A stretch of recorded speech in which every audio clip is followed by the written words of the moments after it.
Pernahkah kalian mendengar kisah ketika Baghdad nyaris kehilangan kehormatannya hanya karena seorang pria yang suka tidur siang?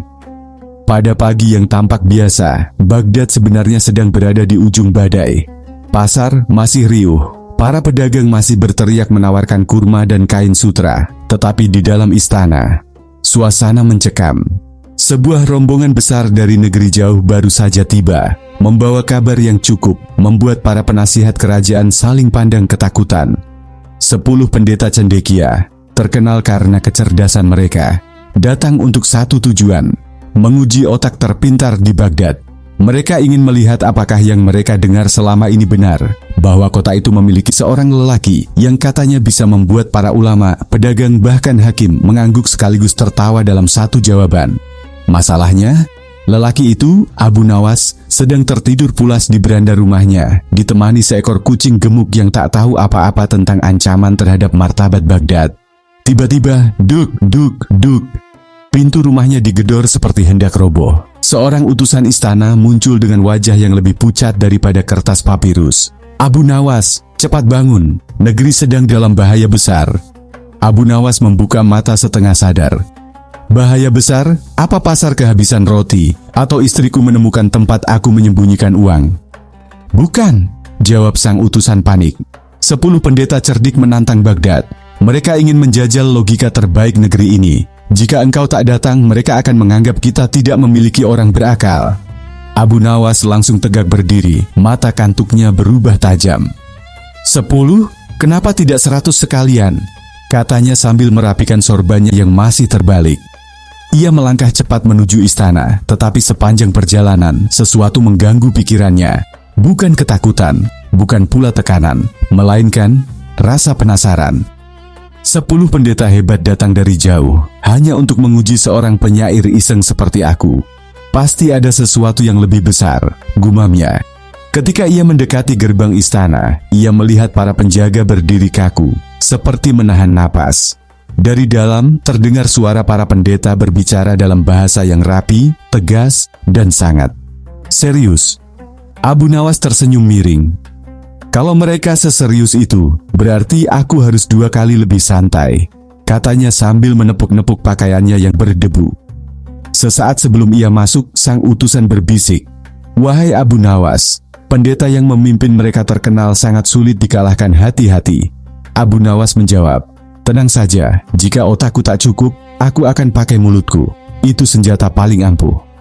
Lalu pintu besar istana terbuka, dan ia melihat 10 tokoh asing berdiri sejajar, menatapnya seolah ia adalah teka-teki yang sedang menunggu untuk dipecahkan. Dan di momen itu, sebuah kenyataan menghantam pikiran Abu Nawas. Jika ia salah bicara sedikit saja, Baghdad akan terlihat bodoh di mata dunia. Ia tersenyum, menunduk hormat dan berkata, "Selamat datang di Baghdad. Kalian ingin menguji kecerdasan negeri ini?" Pendeta pemimpin melangkah maju. "Kami ingin tahu apakah reputasi Abu Nawas hanyalah cerita pasar atau benar-benar nyata." Lalu pendeta itu memberikan pertanyaan pembuka, pertanyaan yang bahkan para penasihat kerajaan tak berani menjawab. Dan jawaban Abu Nawas, itulah awal dari kekacauan yang jauh lebih besar. Begitu Abu Nawas menjawab dengan cerdik dan membuat sebagian pendeta tersenyum heran, suasana ruangan berubah. Bukan lagi tegang, tapi waspada. Seakan mereka sadar, pria kurus dengan sorban miring itu bukan lawan sembarangan. Pendeta kedua, bertubuh tinggi dengan suara lembut namun menusuk, melangkah maju. "Abu Nawas," katanya, "kami datang bukan untuk bermain teka-teki. Kami ingin menguji ketajaman akal. Dan pertanyaan ini tidak pernah bisa dijawab oleh sembarang orang." Abu Nawas menatapnya sambil menggaruk jenggot tipisnya. "Kalau begitu aku orang yang tepat. Aku bukan sembarang orang. Aku orang yang luar biasa dalam membuat masalah." Beberapa penasihat kerajaan menutup wajah, malu sekaligus takut. Pendeta kedua tidak tertawa, tetapi bibirnya terangkat sedikit. "Baiklah," ujarnya. "Inilah pertanyaannya." Ia membuka gulungan panjangnya, dan ruangan yang tadinya ramai langsung senyap. Jika seseorang mengaku paling benar, lalu orang kedua mengaku paling benar, dan keduanya saling menolak satu sama lain, bagaimana menentukan siapa yang berada di jalan kebenaran tanpa memihak siapapun? Para penjaga istana hampir menjatuhkan tombaknya. Penasihat kerajaan saling lempar pandang panik. Amirul Mukminin memijat pelipisnya. Pertanyaan itu berbahaya. Salah menjawab sedikit saja, dan Baghdad bisa dianggap tidak bijak, tidak adil, atau bahkan tidak paham perbedaan keyakinan. Tapi Abu Nawas, ia justru tersenyum seakan baru ditawari sepiring kurma gratis. Ia mendekati pendeta kedua dan berkata, "Wahai tamu agung, aku punya jawabannya, tapi jawabanku tidak bisa diberikan tanpa syarat." Pendeta kedua mengerutkan kening. "Syarat? Apa syaratmu?" Abu Nawas mengangkat satu jari. "Syaratnya sederhana. Kalian semua harus ikut keluar denganku ke halaman istana. Jika kalian tetap ingin debat di dalam ruangan, jawabanku tidak akan bekerja." Pendeta ketiga bersuara, "Keluar? Apa hubungan pertanyaan besar dengan halaman istana?" Abu Nawas menjawab santai, "Pertanyaan kalian besar, kepalaku kecil. Kita butuh ruang yang lebih luas agar logikanya tidak saling bertabrakan." Amirul Mukminin hampir tertawa, tapi ia menahan diri. Para pendeta saling memandang, ragu, tetapi akhirnya pemimpin mereka mengangguk. "Baik, kami ikut." Rombongan pun berjalan keluar menuju halaman istana yang luas. Angin Baghdad bertiup lembut, membuat bendera kerajaan berkibar tinggi. Di tengah halaman, Abu Nawas berhenti tepat di bawah sinar matahari. Ia berbalik, menunjuk 10 pendeta itu dan berkata, "Pertanyaan kalian tentang kebenaran tidak bisa dijawab hanya dengan kata-kata. Dibutuhkan bukti yang bisa kalian lihat sendiri." Para pendeta memperhatikan dengan serius. Para penjaga menahan napas. Penasihat kerajaan mulai berbisik-bisik. Abu Nawas mengangkat kedua tangannya dramatis, seperti penyair yang hendak memulai pertunjukan. "Sekarang aku tanya kalian, siapkah kalian melihat jawaban yang tidak pernah kalian duga?" Pendeta-pendeta itu mengangguk perlahan. Abu Nawas tersenyum lebar. "Bagus, karena jawabanku akan membuat kalian mempertanyakan pertanyaan kalian sendiri." Dan sebelum salah satu dari mereka sempat bertanya apa maksudnya, Abu Nawas melangkah maju dan berkata, "Lihatlah halaman ini baik-baik. Disinilah aku akan menjawab pertanyaan kalian tentang 2 orang yang sama-sama mengaku benar, tanpa memihak siapapun." Lalu dengan tenang, ia melakukan satu gerakan sederhana. Gerakan yang akan memancing pertanyaan yang lebih besar. Itu pertanyaan yang muncul di kepala semua orang ketika ia tiba-tiba duduk di tanah. Ya, duduk. Di tengah halaman istana, di hadapan 10 pendeta asing dan Amirul Mukminin yang mulai pucat. Pendeta ke-6 mengangkat alis. "Ini jawabanmu?" Abu Nawas mengangguk santai. "Benar, duduk adalah awal dari semua jawaban." Pendeta ke-7 melipat tangan. Duduk tidak menjelaskan apapun. Dengan tenang Abu Nawas menunjuk bayangannya yang memanjang di tanah. "Lihat bayanganku. Kalian berdiri, aku duduk. Siapa yang lebih tinggi sekarang?" Para pendeta menatap bingung. "Jelas kami," jawab pendeta ke-5. Abu Nawas tersenyum. "Baik, sekarang lihat ini." Ia berdiri. Bayangannya memanjang, kini jauh mengalahkan bayangan para pendeta. "Sekarang siapa yang lebih tinggi?" Pendeta kedua menjawab pelan, "Engkau." Abu Nawas mengangguk. "Tadi kalian benar, sekarang aku benar. Tapi perhatikan baik-baik. Yang berubah hanya posisi tubuh, bukan nilai manusia. Ruangan luar itu sunyi. Angin saja seperti menahan diri." Pendeta ke-10 melangkah maju. "Lalu apa hubungannya dengan pertanyaan kami?" Abu Nawas membalikkan tubuh dan berkata, "Ketika 2 orang sama-sama merasa paling benar, seringkali yang berubah bukan kebenarannya, tetapi sudut pandangnya." Pendeta ketiga menatapnya curiga. "Itu jawaban yang cerdas, tapi kami belum puas. Beri kami bukti kedua." Abu Nawas tersenyum, senyum yang biasanya muncul sebelum kekacauan kecil. "Baik, bukti kedua." Ia merogoh sakunya dan mengeluarkan 2 batu kecil. Satu putih, satu hitam. Ia meletakkannya di telapak tangan. "Jika ku bilang batu putih yang paling berat, dan kalian bilang batu hitam yang paling berat, siapa yang benar?" Pendeta pertama menjawab, "Timbang saja." Abu Nawas mengangguk. "Itulah masalahnya. Kebenaran tidak selalu ditemukan dengan banyak bicara. Kadang, hanya perlu ditimbang." Ia memasukkan kedua batu itu ke dalam kantong kecil, mengguncangnya, lalu menuangkannya lagi ke tangan. Batu putih jatuh duluan karena bentuknya lebih bulat. Pendeta keempat berseru, "Aha, yang jatuh duluan yang paling berat." Abu Nawas menggeleng perlahan. Belum tentu. Yang jatuh duluan bukan karena berat, tapi karena bentuknya. Para pendeta terdiam. Amirul Mukminin menatapnya terpukau. Penasihat kerajaan serempak berbisik, akal siapa yang bisa mematahkan ini? Pendeta keenam kini terlihat gelisah. Jadi maksudmu, dua orang yang mengaku benar, tidak bisa ditentukan benar salahnya tanpa memahami konteks? Abu Nawas menunjuk batu-batu itu. Betul, seperti dua batu ini, tidak bisa kalian ukur dengan satu cara saja. Namun pendeta pemimpin tidak menyerah. Ia berkata dengan suara berat, "Bagus Abu Nawas, tapi itu baru sebatas perumpamaan. Kami ingin jawaban yang lebih kuat. Kami ingin jawaban yang membuat kami yakin bahwa engkau memang layak mewakili kecerdasan Baghdad." Abu Nawas terdiam sejenak. Ia melihat ke langit, ia melihat ke tanah. Ia menatap 10 wajah yang menunggunya. Lalu ia berkata pelan, "Jika begitu, jawabanku harus menggunakan sesuatu yang bukan dari tanah, bukan dari tangan, bukan dari tubuh manusia." Para pendeta saling menatap kebingungan. "Apa maksudmu?" Abu Nawas mengangkat tangannya perlahan dan menunjuk ke sesuatu yang sejak tadi ada, tapi tidak diperhatikan siapapun. Sesuatu yang akan mengubah suasana halaman istana menjadi jauh lebih tegang.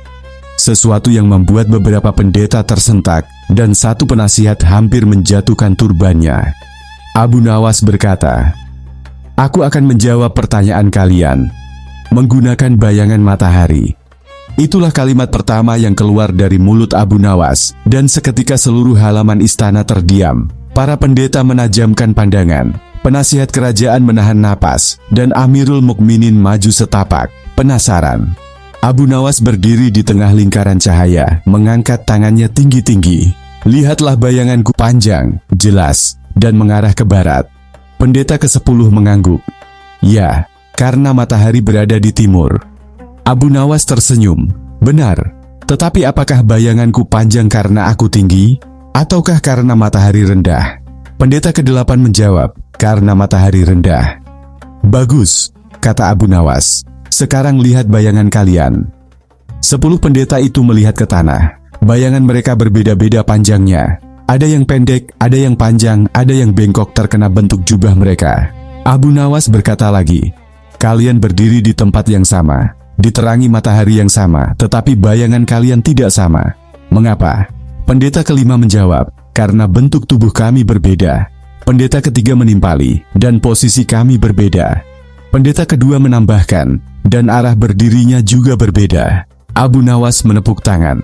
"Persis, perbedaan panjang bayangan kalian bukan karena matahari berbeda, tapi karena kalian berbeda." Suasana mulai berubah. Beberapa pendeta mulai mengangguk perlahan. Para penasihat kerajaan memandang Abu Nawas dengan mata berbinar. Mereka tahu sesuatu yang besar sedang terjadi. Abu Nawas menundukkan tubuh sedikit dan berkata, "Sekarang mari kita jawab pertanyaan kalian. Jika dua orang sama-sama merasa paling benar, bagaimana menentukan siapa yang benar tanpa memihak?" Ia menunjuk bayangan matahari lagi. "Caranya bukan dengan saling meninggikan diri, tetapi dengan kembali melihat sumber cahayanya." Pendeta pemimpin bertanya pelan, "Maksudmu?" Abu Nawas mendekat selangkah, berbicara lebih lembut namun tegas. "Dua orang bisa berbeda penafsiran, dua orang bisa berbeda sudut pandang, tetapi selama mereka sama-sama mencari cahaya, mencari kebenaran, mereka berada di jalan yang benar. Yang berbeda hanyalah bayangan mereka." Para pendeta terdiam, bukan karena kalah, tapi karena merasa disentuh oleh logika sederhana yang tidak memojokkan siapapun. Abu Nawas melanjutkan, "Jika kalian ingin tahu siapa yang benar, lihatlah niat, bukan bayangan. Bayangan selalu berubah, tapi cahaya tidak." Ucapan itu membuat seluruh halaman istana bergema dalam hening. Amirul Mukminin menyipitkan mata, kagum. Para penjaga saling menatap, sebagian terlihat seperti baru saja memahami sesuatu yang tak pernah mereka pikirkan seumur hidup. Pendeta ke-10 akhirnya bicara, suaranya lebih lembut daripada sebelumnya. "Jadi, engkau ingin mengatakan bahwa perbedaan bukanlah tanda salah, tetapi tanda kita melihat dari sudut yang berbeda." Abu Nawas mengangguk. "Betul, dan siapa yang memutuskan benar salah bukan kita, melainkan sejauh mana kita terus mengikuti cahaya." Para pendeta saling pandang. Untuk pertama kalinya sejak mereka datang ke Baghdad, ekspresi keras mereka berubah menjadi tatapan penasaran dan hormat. Pendeta keempat bertanya, "Abu Nawas, dari mana engkau belajar logika seperti ini?" Abu Nawas mengangkat bahu. "Dari matahari." Ia tidak bicara, tapi mengajari banyak hal, termasuk satu rahasia besar. Semua mendekat. Bahkan kucing istana ikut mengendap-endap seolah ingin tahu. Abu Nawas tersenyum lebar, senyum yang menandakan sesuatu yang besar akan terjadi. Rahasia itu adalah, jika kalian ingin menemukan kebenaran yang sama, kumpulkan semua orang di bawah cahaya yang sama. Lalu ia mengambil langkah mundur dan berkata, "Dan karena kalian sudah melihat matahari, sekarang aku harus menunjukkan sesuatu yang lebih mengejutkan." Para pendeta menegang. Amirul Mukminin membelalakan mata. Abu Nawas menunduk, mengambil sesuatu dari balik jubahnya. Benda kecil sederhana, tapi cukup untuk membuat 10 pendeta dan seluruh halaman istana merapat dengan wajah penuh penasaran. Abu Nawas mengangkatnya tinggi-tinggi. Sebuah cermin kecil, bundar, berbingkai kayu. Pendeta ketiga berbisik, "Cermin." Pendeta keenam mengernyit, "Apa hubungannya dengan kebenaran?" Abu Nawas memutar cermin itu sehingga memantulkan cahaya matahari ke tanah, membentuk titik terang yang bergeser perlahan mengikuti gerakan tangannya. "Perhatikan baik-baik," katanya. "Cermin ini tidak punya cahaya, tapi ia bisa memantulkan cahaya. Selama ia bersih." Pendeta pemimpin melangkah maju. "Maksudmu?" Abu Nawas menatap mereka satu persatu. Banyak orang mengaku memegang kebenaran, tapi sering lupa membersihkan hatinya dulu.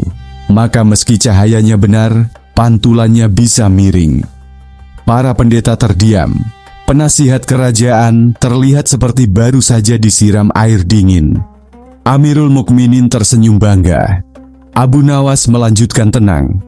Orang yang merasa paling benar kadang lupa bercermin, lupa melihat apakah ia memantulkan cahaya atau bayangan dirinya sendiri.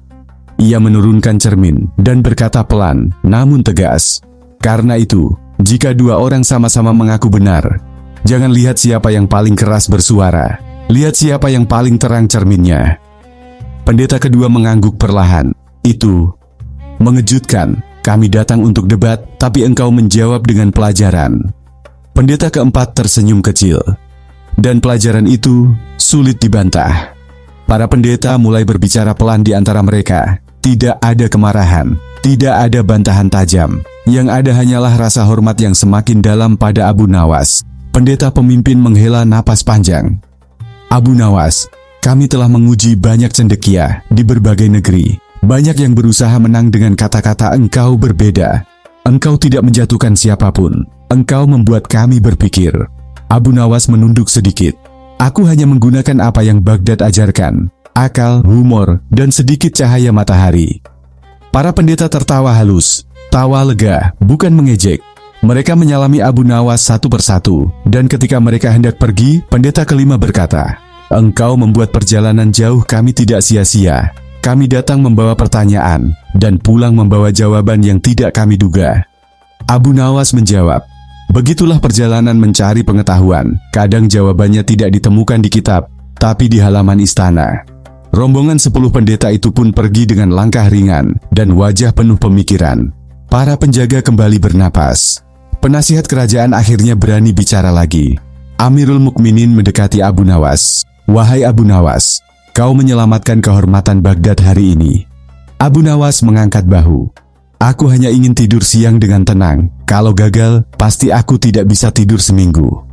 Amirul Mukminin tertawa keras hingga membuat burung-burung di atap istana beterbangan. "Pantas saja kau disebut Abu Nawas. Tak ada yang bisa menandingimu." Abu Nawas membungkuk hormat lalu beranjak pergi. Saat ia melangkah keluar dari halaman istana, ia berbisik pada dirinya sendiri, "Lucu sekali. Aku hanya membawa cermin kecil, tetapi mereka menganggapnya jawaban besar." Ia tersenyum, menghelai sorbannya yang miring dan berjalan pulang untuk tidur siang. Namun sebelum ia menghilang di tikungan, ia menoleh dan berkata, "Ingatlah, kadang yang paling sulit dikalahkan bukan lawan debat, tapi bayangan diri sendiri." Dan begitulah, Baghdad selamat. 10 pendeta pulang dengan kepala penuh hikmah. Dan Abu Nawas, Ia tetap Abu Nawas sederhana, cerdik, dan selalu meninggalkan kejutan. Sekarang tinggal satu pertanyaan terakhir. Kalau cermin kecil saja bisa mengalahkan 10 pendeta, kira-kira apa yang ia simpan untuk lawan berikutnya?